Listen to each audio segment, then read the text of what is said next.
Alhamdulillahirabbil alamin wal 'aqibatu lil muttaqin wa la udwana illa 'alal zalimin. Wa asyhadu an la ilaha illallah wahdahu la syarika lah wa asyhadu anna Muhammadan 'abduhu wa rasuluh. Allahumma shalli wa sallim wa barik ala nabiyyina Muhammad wa ala alihi wa sahbihi wa man tabi'ahum bi ihsanin ila yaumiddin, amma ba'du. Qala Allah 'azza wa jalla fi kitabihil 'azim, ya ayyuhalladzina amanu taqullaha haqqa tuqatih wa la tamutunna illa wa antum muslimun. Fa inna saqal hadithi kitabullah wa khairal hadi hadi Muhammadin sallallahu alaihi wasallam wa syarrul umuri muhdatsatuha wa kullu muhdatsatin fid dini bid'ah wa kullu bid'atin dhalalah wa kullu dhalalatin finnar, amma ba'd. Ikhwani at-tullab wa akhwati at-thalibat, a'azzanallahu wa iyyakum jami'an. Alhamdulillah, pada pertemuan yang kedua ini kita akan belajar bersama-sama memahami tentang syurut qabulil ibadah. Syurut qabulil ibadah, syarat-syarat utama diterimanya amal ibadah. Hal ini sangat penting untuk dijelaskan dan dipahami oleh kita semua dengan baik dan benar, karena siapapun di antara kita menginginkan dan mendambakan agar semua kebaikan dan semua ibadah yang diamalkannya benar-benar sah dan diterima oleh Allah Subhanahu wa taala. Sungguh rugi dan bangkrut siapa saja yang menghabiskan umurnya di dunia untuk melaksanakan kebaikan dan ketaatan kepada Allah, akan tetapi hal itu semua tidak ada yang sah dan tidak ada yang diterima oleh Allah Subhanahu wa taala. Oleh karenanya di dalam Al-Qur'anul Karim Allah Subhanahu wa taala mengabarkan kepada kita semua tentang adanya orang-orang yang merugi dan orang-orang yang bangkrut pada hari kiamat, padahal mereka semasa hidup di dunia meyakini bahwa mereka telah berbuat kebaikan-kebaikan. Mereka merasa telah berbuat amal saleh. Namun tatkala Allah bangkitkan mereka di alam kubur dan dikuburkan di padang mahsyar, lalu Allah membagikan kepada mereka kitab-kitab catatan amal mereka, ternyata tidak ada satupun dari amal kebaikan yang pernah mereka kerjakan di dunia diterima oleh Allah. Semua ditolak. Kenapa? Karena mereka belum memenuhi syarat-syarat utama diterimanya amal ibadah. Mereka telah berbuat kekeliruan dan penyimpangan dalam beribadah kepada Allah Subhanahu wa taala. Allah berfirman dalam surat Al-Kahfi, "Qul hal nunabbi'ukum bil akhsarina a'mala alladzina dhalla sa'yuhum fil hayatid dunya wa hum yahsabuna annahum yuhsinuna sun'a." Katakan ya Muhammad, maukah kami kabarkan kepada kalian tentang orang-orang yang merugi amal perbuatannya, orang-orang yang paling bangkrut amalan-amalannya? Siapa mereka? Allah sebutkan sifatnya. Alladzina dhalla sa'yuhum fil hayatid dunya, yaitu orang-orang yang amal ibadah mereka, jerih payah mereka, usaha mereka di dunia dhalla, tersesat, keliru. Wahum yahsabuna annahum yuhsinuna sun'a, padahal mereka menyangka sedang mengerjakan amal kebaikan. Mereka mengira sedang mengerjakan kebaikan. Lihat, inilah yang menyebabkan mereka menjadi orang-orang yang merugi dan bangkrut pada hari kiamat. Kebaikan-kebaikan yang mereka kerjakan di dunia tidak sah dan tidak diterima oleh Allah Subhanahu wa taala. Oleh karena itu dalam surat Al-Ghasyiyah Allah pun mengabarkan kepada kita tentang adanya orang-orang yang rajin beribadah di dunia, namun di akhirat menjadi golongan manusia yang masuk ke dalam api neraka. Allah berfirman, wujuhu yawma idzin khashi'ah 'amilatun nasibah tasla naran hamiyah. Pada hari itu, yakni pada hari kiamat, terdapat wajah-wajah manusia yang nampak khusyuk. 'Amilatun nasibah, mereka telah banyak beramal dan capek. Amilah banyak beramal di dunia, nasibah dan capek badan mereka. Saking banyaknya amal ibadah dan kebaikan yang mereka kerjakan di dunia. Tetapi bagaimana nasib mereka di akhirat? Allah ceritakan dalam ayat tersebut, tasla naran hamiyah, wajah-wajah manusia yang nampak khusyuk dan telah banyak beramal serta letih tersebut masuk ke dalam neraka yang sangat panas. Naran hamiyah, tasla naran hamiyah. Na'udzubillah tsumma na'udzubillah. Ternyata betapa banyak golongan ahli ibadah yang menjadi penghuni neraka. Betapa banyak orang-orang yang menghabiskan masa hidupnya, meluangkan umurnya untuk berbuat kebaikan-kebaikan dan ketaatan kepada Allah, namun hasilnya nol. Tidak diberi pahala oleh Allah, tidak bisa menyelamatkannya dari api neraka dan memasukkannya ke dalam surga. Apa sebabnya? Karena mereka belum memenuhi syarat-syarat utama diterimanya amal ibadah. Dan kalau kita melihat kepada sejarah hidup generasi as-salafus saleh dari kalangan sahabat Nabi, para tabi'in, atba'ut tabi'in, dan ulama-ulama sunnah yang lain, maka kita akan mendapatkan betapa banyak riwayat yang menunjukkan bahwa mereka begitu besar rasa takutnya akan amal-amal ibadah mereka tidak diterima oleh Allah Subhanahu wa ta'ala.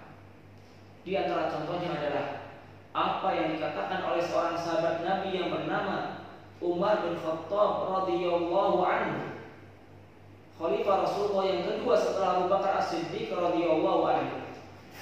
Dan kita tahu bahwasanya Umar bin Khattab radhiyallahu anhu termasuk dalam 10 sahabat Nabi yang mendapatkan kabar gembira dan jaminan pasti masuk surga. Umar bin Khattab radhiyallahu anhu merupakan sahabat Nabi yang sangat dekat dengan Nabi dan bahkan paling mulia dari umat Islam setelah Rasulullah sallallahu alaihi wasallam dan Abu Bakar As-Siddiq.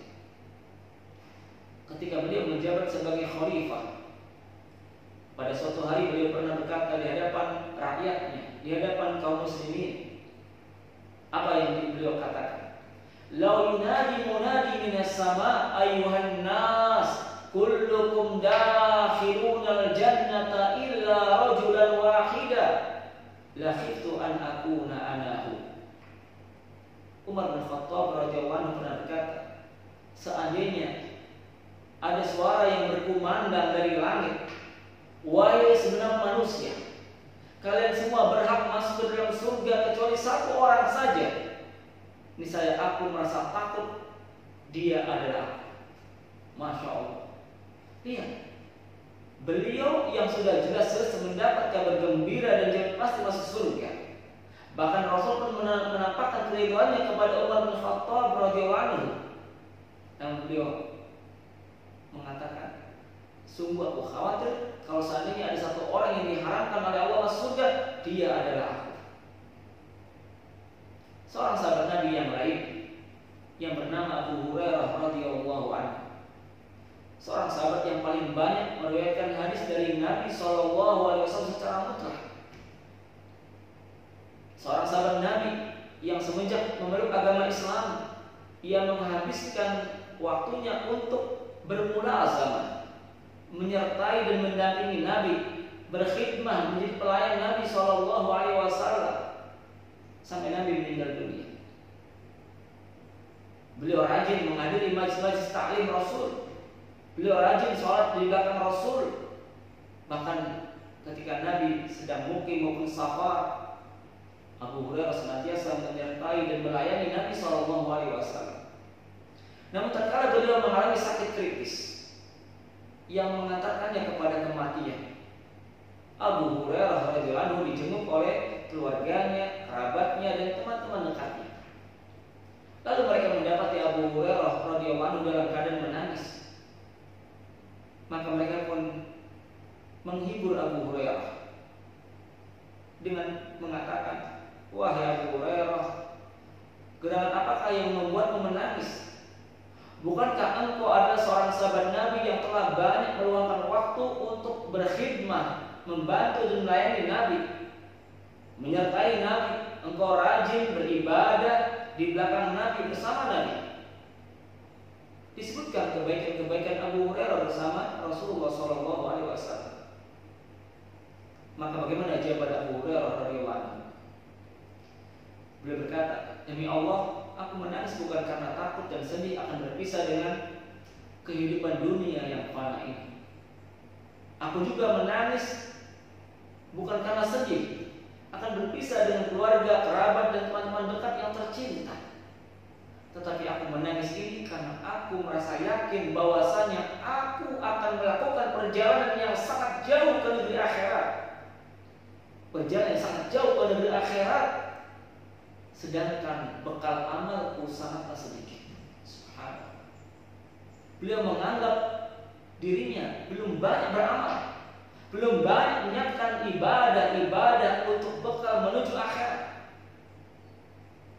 Masya Allah, bagaimana dengan kita yang hampir setiap hari kita terjatuh dalam kekeliruan, kesalahan, dosa dan maksiat kepada Allah. Belum banyak beramal soleh, sudah sedikit, belum tentu diterima oleh Allah. Tapi kita merasa aman, kita merasa tenang, seakan sudah ada jaminan pasti bahwa ibadah kita diterima oleh Allah. Oleh karena itu, dalam pelajaran yang kedua ini, kita ingin menjelaskan secara singkat tentang syarat utama diterimanya amal ibadah. Para ulama Ahlussunnah wal Jamaah menjelaskan kepada kita semua bahwasanya ibadah atau amal soleh yang dikerjakan oleh seorang muslim dan muslimah akan menjadi sah dan diterima oleh Allah apabila terpenuhi 3 syarat utama. Apabila terpenuhi 3 syarat utama, apa saja? Yang pertama, al-Islam. Al-Islam. Syarat yang kedua, al-Ikhlas. Syarat yang ketiga, al-Ittiba'. Kita ulangi sekali lagi, menyebutkan 3 syarat utama diterima amal ibadah. Syarat yang pertama, al-Islam. Syarat yang kedua, al-Ikhlas. Dan syarat yang ketiga, al-Ittiba'. Kita jelaskan satu persatu. Syarat yang pertama itu al-Islam. Apa maksudnya? Yang dimaksud dengan al-Islam adalah agama yang dibawa oleh Nabi kita Muhammad sallallahu alaihi wasallam kepada segenap manusia. Agama Islam yang dibawa oleh Nabi kita Muhammad sallallahu alaihi wasallam kepada semua manusia, baik bangsa Arab maupun selain Arab.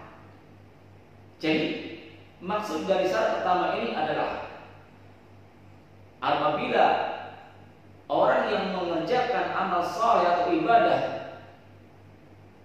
beragama Islam, berarti syarat tersebut sudah terpenuhi. Sedangkan apabila orang yang mengerjakan kebaikan atau ketaatan atau amal-amal ibadah yang lain, namun apabila dia tidak memeluk agama Islam, maka kebaikannya, ibadahnya, dan ketaatannya tidak akan diterima oleh Allah. Pasti ditolak oleh Allah. Kenapa? Karena belum memenuhi syarat yang pertama, yaitu an yakuna musliman. Hendaknya orang yang mengerjakan ibadah atau amal soleh adalah orang yang beragama Islam. Sehingga apabila orang yang melakukan ibadah dan kebaikan atau ketaatan adalah orang-orang kafir atau musyrik atau pemeluk agama selain Islam, maka kebaikan-kebaikan mereka sebesar apapun dan sebanyak apapun pasti ditolak oleh Allah. Tidak akan diterima oleh Allah. Tidak akan dicatat dalam lembar-lembar amal saleh. Tidak akan diberi pahala. Tidak akan bermanfaat bagi pelakunya. Tidak bisa melindunginya dari api neraka dan memasukkannya ke dalam surga. Kenapa? Karena dia bukan orang muslim. Kalau bukan orang muslim berarti statusnya apa? Di hadapan Allah dia orang kafir atau musyrik, tidak beriman kepada Allah, tidak mentauhidkan Allah. Di antara dalil-dalil syar'i dari Al-Quran maupun hadis-hadis Nabi yang sahih yang menunjukkan bahwa amal ibadah dan kebaikan yang diperbuat oleh orang kafir tidak sah dan tidak diterima oleh Allah sangat banyak.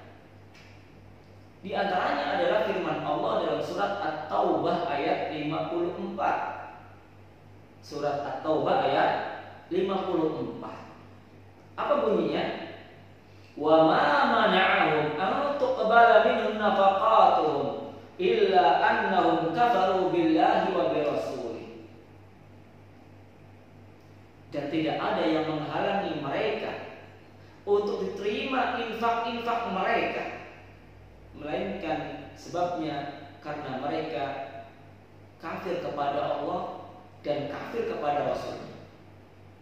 Mereka tidak beriman kepada Allah dan kepada Rasulnya, sehingga infak-infak yang merupakan salah satu amal soleh atau amal ibadah yang mereka perbuat tidak sah, tidak diterima oleh Allah dan tidak diberi pahala.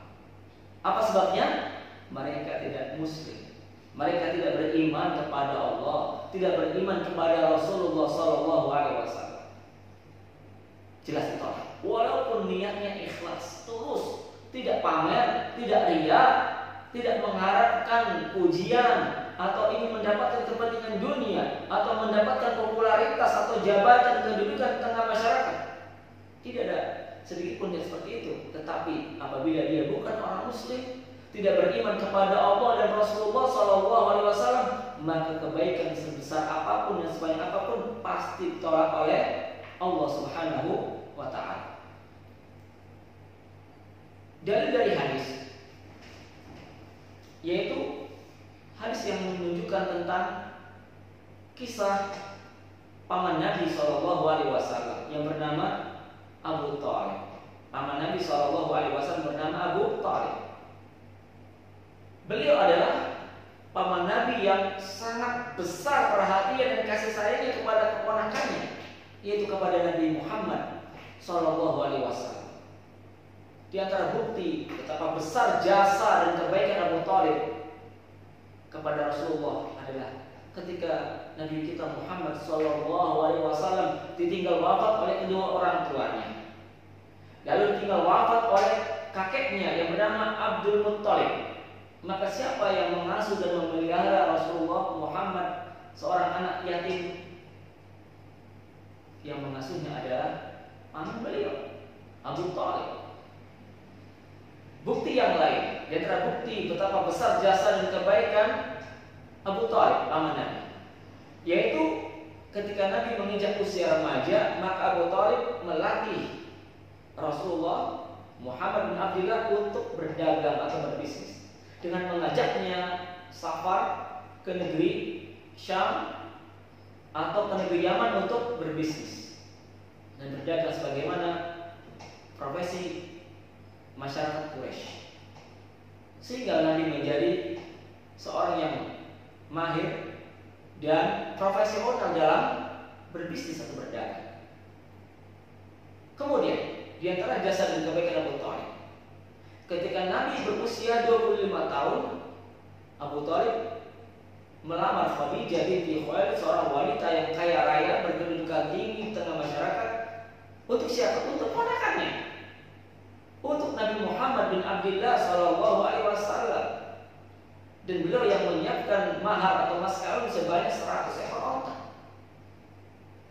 Ini menunjukkan betapa besar kebaikan dan perhatian serta kasih sayang Abu Thalib, paman Nabi, kepada keponakannya. Ketika Nabi berusia 40 tahun, Allah mengangkat beliau sebagai Nabi dan Rasul akhir zaman, penutup para Nabi dan Rasul. Lalu beliau diperintahkan oleh Allah untuk memulai dakwah, mengajak keluarganya, kerabatnya, dan masyarakatnya agar beribadah hanya kepada Allah, mentauhidkan Allah, dan menjauhi segala sesuatu yang disembah selain Allah, memperingatkan masyarakat dari segala bentuk kemusyrikan kepada Allah. Beliau berkata kepada keluarganya, kerabatnya, dan masyarakatnya, "Ya qaumi, qulu la ilaha illallah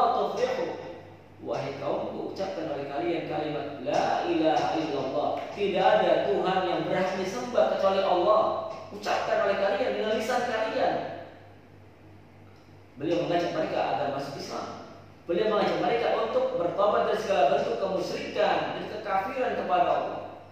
Ucapkan oleh kalian la ilaha illallah, niscaya kalian akan hidup bahagia dan beruntung di dunia dan akhirat.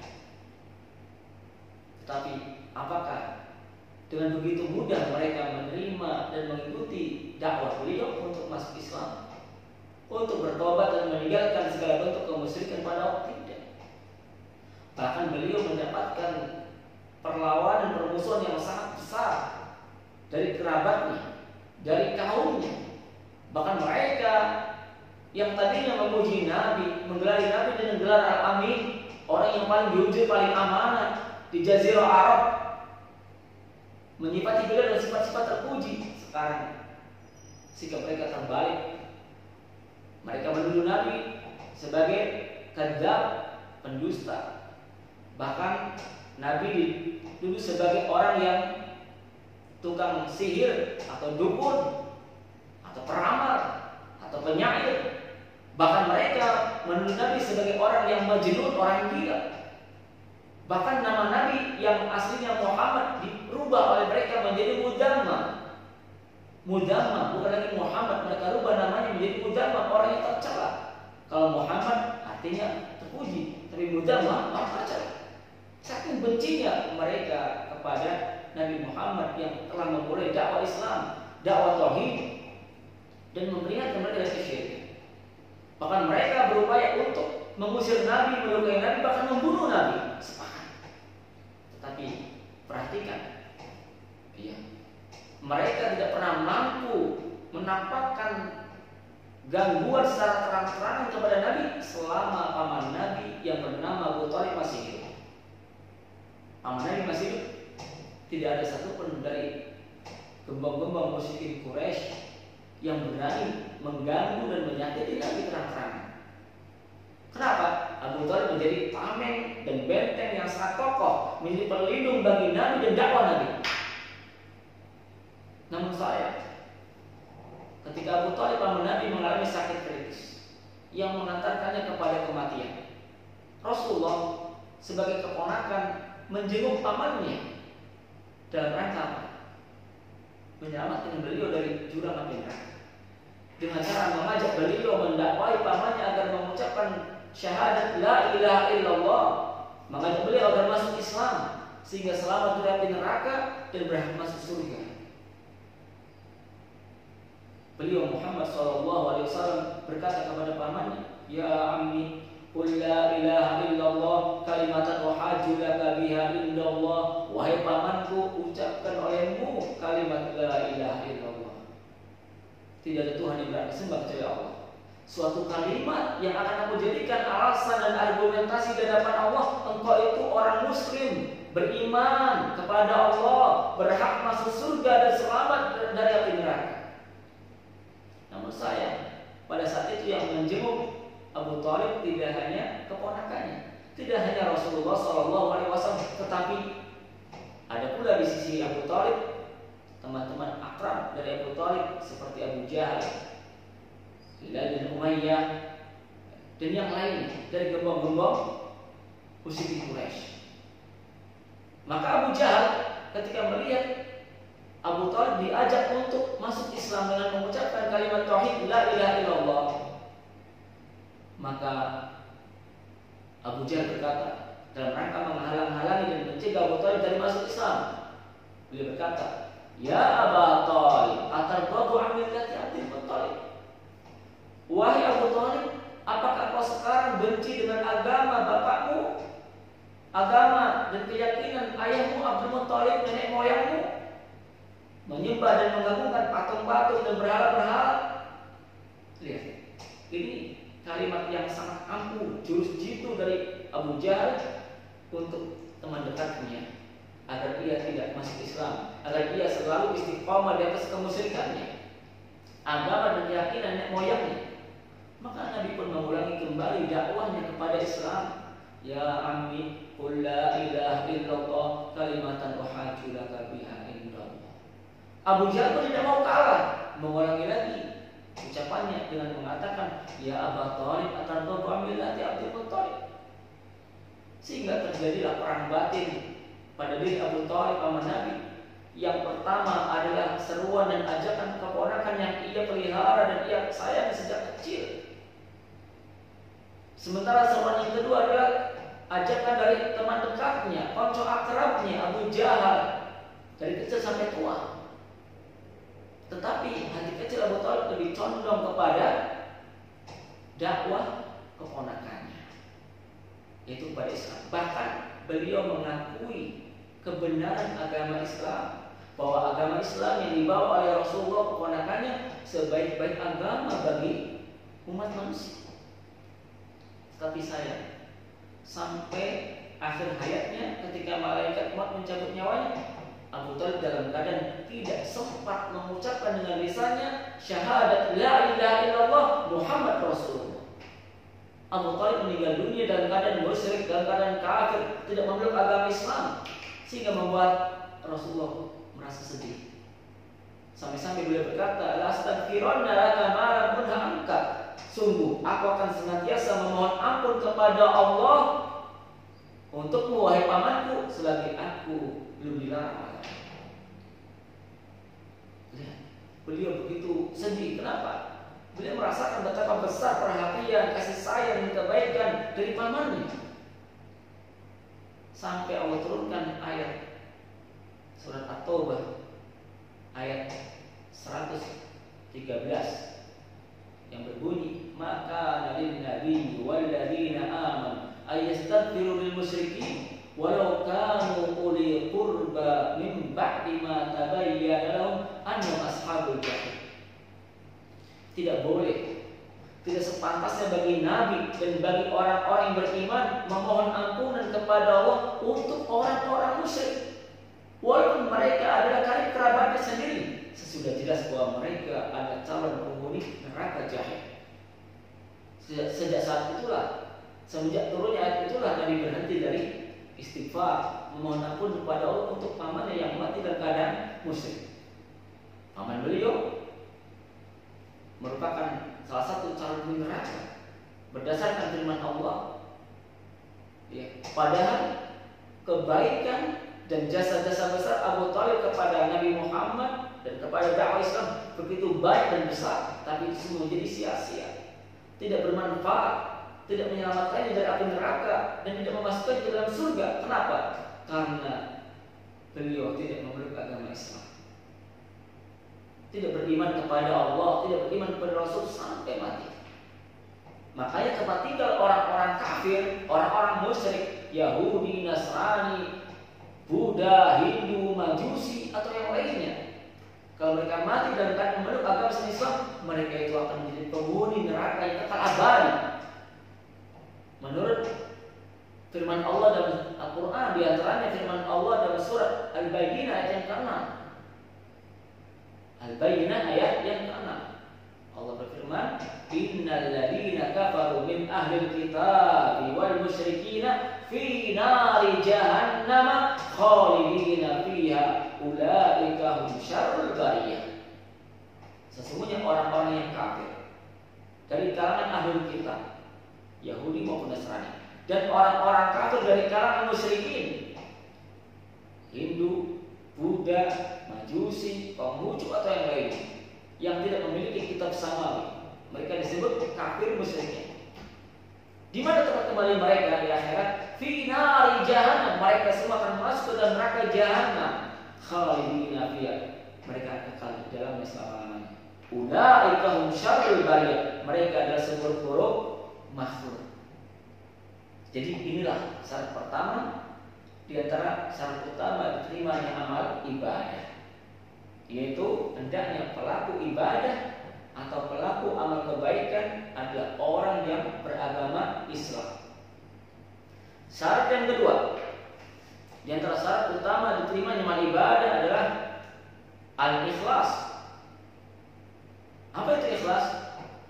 Ikhlas adalah seorang muslim atau seorang hamba mengerjakan ibadah atau amal soleh hanya karena Allah, hanya mengharapkan ridha Allah, hanya mengharapkan wajah Allah, hanya mengharapkan surga Allah, dan berharap selamat dari api neraka.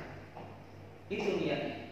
Tidak berniat ingin mendapatkan pujian dari orang, tidak berniat untuk mendapatkan kedudukan dan jabatan, tidak berniat untuk mendapatkan ketenaran atau popularitas, tidak berniat untuk mendapatkan kepentingan duniawi, harta benda dan yang lainnya, tetapi niatnya ketika beribadah, ketika mengerjakan amal soleh, murni hanya untuk mendapat ridho Allah, mendapat pahala dari Allah, ingin masuk ke dalam surga, ingin selamat dari api neraka.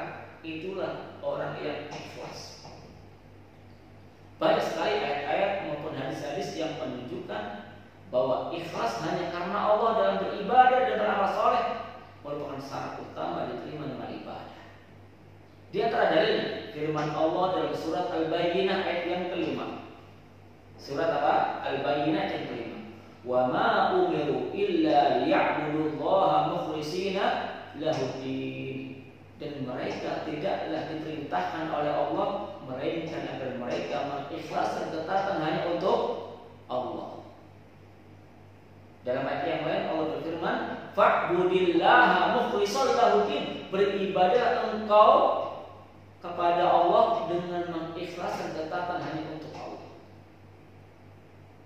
Dalam sebuah hadis yang sahih Nabi bersabda, innallaha la yaqbalu minal amali illa ma kana khalisan lillah wa tughiya bihi wajhuhu. Yang artinya sesungguhnya Allah tidaklah menerima amalan apapun kecuali yang dikerjakan dengan niat ikhlas karena Allah dan diharapkan memperoleh wajahnya saja. Makanya dalam hadis kursi adalah hadis yang diriwayatkan oleh Nabi SAW dari Allah. Allah berfirman, ana agna syuraka'i anisyirki, man amila amalan asyraka fihi ma'i ghairi taraktuhu wa syirkah. Taraktuhu wa syirkah. Yang artinya Allah berfirman, aku ada zat yang paling tidak butuh dengan adanya Tuhan sekutu, tidak butuh. Aku adalah Tuhan yang paling tidak butuh dengan adanya Tuhan sekutu. Oleh karena itu, barang siapa yang mengerjakan suatu amalan yang mana dia menyekutukan aku dengan selainku dalam amal tersebut, niscaya aku akan meninggalkan pelakunya dan meninggalkan amalannya. Ditolak oleh Allah. Kenapa? Karena dia tidak berbuat ikhlas untuk Allah, murni untuk Allah dalam beribadah. Oleh karena itu dalam sebuah hadis yang sahih Nabi pernah mengabarkan kepada umatnya, kepada kita semua, tentang golongan ahli ibadah yang pertama kali diinterogasi oleh Allah pada hari kiamat, dipanggil oleh Allah, lalu dicampakkan ke dalam neraka jahanam. Padahal mereka adalah orang-orang yang rajin beribadah di dunia dengan ibadah-ibadah besar. Golongan ahli jihad, ahli thalabul ilmi dan dakwah, ahli sedekah, ahli baca Al-Quran, ini semua ibadah-ibadah yang besar.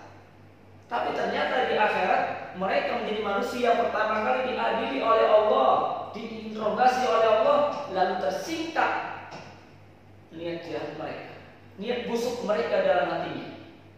Lalu mereka dicampakkan ke dalam neraka. Nabi bersabda dalam hadis yang cukup panjang, saya bacakan sebagian lafadznya. Inna awwalan nas yubdu alaihi yawmal qiyamati rajulun ustushhida fa utiya bihi fa arafa ni'amahu fa arafa qala madza 'amilta fiyya qala qataltu fika hatta ustushhidtu qala kadzabta walakinnaka qatalta liqal jari'un faqad qil thumma umira bihi fasuhiba 'ala wajhi hatta ulqiya fin nar. Wa rajulun ta'allama al-ilma wa 'allama wa qara'a al-Qur'an fa utiya bihi fa 'arafa ni'amahu fa 'arafa qala madza 'amilta fiyya qala ta'allamtu al-ilma wa 'allamtuhu fik wa qara'tu al-Qur'ana fik qala kadzabta walakinnaka ta'allamta al-ilma wa 'allamtahu liqal 'alim wa qara'ta al-Qur'ana liqal qari faqad qil thumma umira bihi fasuhiba 'ala wajhi hatta ulqiya fin nar. Ila akhir hadis. Nabi SAW mengabarkan kepada kita tentang manusia yang pertama kali dipanggil oleh Allah, diadili oleh Allah pada hari kiamat. Siapa? Orang yang mati syahid, orang yang rajin menimba ilmu dan mengajarkan ilmu, atau ahli dakwah, orang yang rajin membaca Al-Quran, dan orang yang rajin berinfak atau bersedekah. Kepada mereka semua setelah dihadapkan kepada Allah, Allah perlihatkan semua nikmat yang pernah Allah berikan kepada mereka. Nikmat apa saja? Nikmat harta, nikmat kesehatan, nikmat jabatan, kedudukan, popularitas, nikmat keturunan, dan yang lain. Lalu mereka semua mengakuinya, membenarkannya bahwa semua nikmat tersebut sudah mereka dapatkan dan mereka rasakan. Ketika Allah bertanya kepada mereka, untuk apa kau gunakan nikmatku tersebut di dunia? Masing-masing menjawab, ya Allah, aku gunakan untuk berjihad di jalanmu, membela agamamu. Yang satu mengatakan, ya Allah, aku gunakan nikmat ini untuk mengajarkan ilmu dan membaca Al-Quran hanya karena Engkau. Yang satu lagi, ya Allah, aku gunakan untuk bersedekah dan berinfak di jalan yang Kau cintai hanya karena Engkau. Semua mengaku ikhlas. Tetapi Allah tidak bisa dibohongi. Allah katakan, kadzabta, engkau bohong. Engkau ini sebenarnya berjihad supaya dikatakan sebagai pahlawan pemberani. Engkau rajin berdakwah, mengajarkan ilmu supaya dikatakan sebagai ulama, orang alim yang ilmunya banyak. Engkau rajin baca Quran supaya dikatakan oleh manusia sebagai orang yang bagus bacaannya, ahli qiraah, ya hafizul Quran. Engkau juga rajin bersedekah dan berinfak supaya dikatakan oleh manusia sebagai orang yang dermawan. Itu tujuanmu, niat kalian dalam beribadah. Dan itu semua sudah dikatakan oleh masyarakat. Engkau dikenal dengan apa yang kau niatkan. Mereka semua tidak ikhlas dalam beribadah. Mereka melakukannya karena riya, dan Allah tidak butuh dengan amal-amal yang tidak murni untuk Allah, tidak ikhlas karena Allah. Makanya Allah perintahkan para malaikat untuk menyeret mereka semua dalam keadaan tersungkur di atas wajah dan perutnya. Kakinya ditarik oleh malaikat dalam keadaan tersungkur di atas wajah dan perutnya, lalu dicampakkan ke dalam neraka jahanam. Naudzubillah, tsumma naudzubillah. Ini nasihat yang kedua. Jadi hendaknya orang yang beribadah kepada Allah, orang yang mengerjakan amal soleh, niatnya ikhlas karena Allah. Barang siapa yang tidak ikhlas, walaupun dia muslim, maka pasti ditolak oleh Allah, tidak akan diterima oleh Allah. Walaupun dia rajin sholat, rajin puasa, rajin baca Al-Quran, rajin dakwah, rajin bersedekah, kalau niatnya tidak ikhlas, pasti ditolak oleh Allah. Syarat yang ketiga, di antara syarat utama diterimanya amal ibadah adalah al-ittiba'. Apa itu al-ittiba'? Berupaya mengikuti petunjuk dan tuntunan Nabi Muhammad sallallahu alaihi wasallam.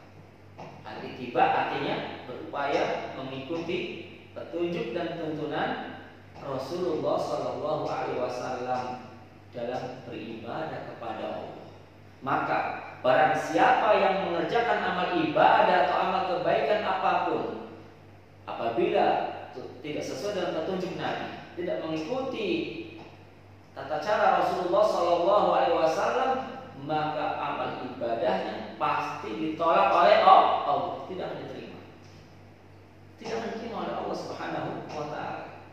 Oleh karenanya dalam surat Al-Hasyr ayat yang ke-7, surat Al-Hasyr ayat yang ke-7, Allah berfirman, "Wa ma ataakumur rasulu fakhudhuhu wa ma nahakum anhu fantahu."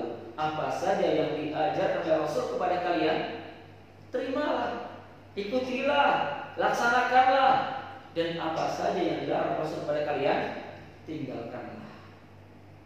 Ya, tinggalkan.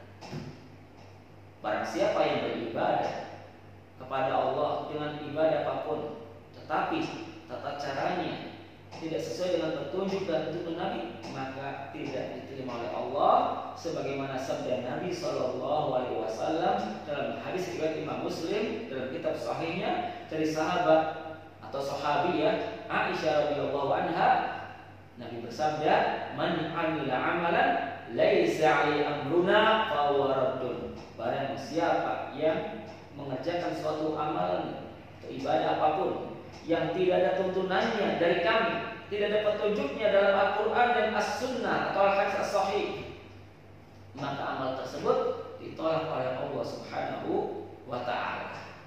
Demikianlah pelajaran kita pada pertemuan kali ini tentang 3 syarat utama diterimanya amal ibadah. Kesimpulannya adalah bahwa ibadah apapun kebaikan apapun tidak akan sah dan tidak akan diterima oleh Allah kecuali jika telah terpenuhi 3 syarat secara bersamaan. Yang pertama, Islam. Syarat yang kedua, ikhlas. Syarat yang ketiga, ittiba. Islam, ikhlas, ittiba. Kalau ada orang muslim mengerjakan amal soleh atau ibadah dengan ikhlas karena Allah, tetapi tata caranya tidak sesuai dengan petunjuk Nabi, maka pasti ditolak. Atau sebaliknya, ada orang muslim beribadah kepada Allah sesuai dengan petunjuk Nabi, tata caranya benar, sesuai dengan tuntunan Rasul, tetapi niatnya tidak ikhlas karena Allah, hanya karena riya atau sum'ah, maka itu juga ditolak oleh Allah Subhanahu wa ta'ala. Sebagaimana dikatakan oleh seorang ulama dari generasi atba'ut tabi'in yang bernama Al-Fudail bin Iyad rahimahullah. Al-Fudail bin Iyad rahimahullah ketika membaca firman Allah dalam surat Al-Mulk atau Tabarak ayat yang kedua, alladzi khalaqal mauta wal hayata liyabluwakum ayyukum ahsanu amala. Allah yang telah menciptakan kematian dan kehidupan. Untuk apa? Untuk memberikan ujian kepada kalian. Siapa di antara kalian yang paling ahsan, yang paling baik, yang paling bagus amalannya? Beliau berkata, ya, dalam rangka menjelaskan maksud dari ahsanu amala. Apa kata Fudail bin Iyad? Idza kana al-amalu khalisan wa lam yakun shawaban lam yuqbal. Wa idza kana shawaban wa lam yakun khalisan lam yuqbal. Hatta yakuna khalisan wa shawaban liwajhillah. Hatta yakuna khalisan wa shawaban. Khalisan liwajhillah wa shawaban ala sunnati Rasulillah sallallahu alaihi wasallam. Kata beliau, innal amal, sesungguhnya amalan-amalan apapun, ibadah apapun, idza kana khalisan, apabila dikerjakan dengan niat ikhlas karena Allah, walam yakun shawaban, namun tata caranya tidak benar, tidak sesuai dengan petunjuk Nabi, lam yuqbal, maka tidak akan diterima oleh Allah. Sebaliknya, wa idza kana shawaban, amalan apapun jika dikerjakan dengan cara yang benar sesuai dengan petunjuk Nabi, walam yakun khalisan, namun niatnya tidak ikhlas karena Allah, lam yuqbal, juga sama tidak akan diterima oleh Allah. Hatta yakuna khalisan wa shawaban, sampai amal ibadah tersebut dikerjakan dengan niat ikhlas dan benar.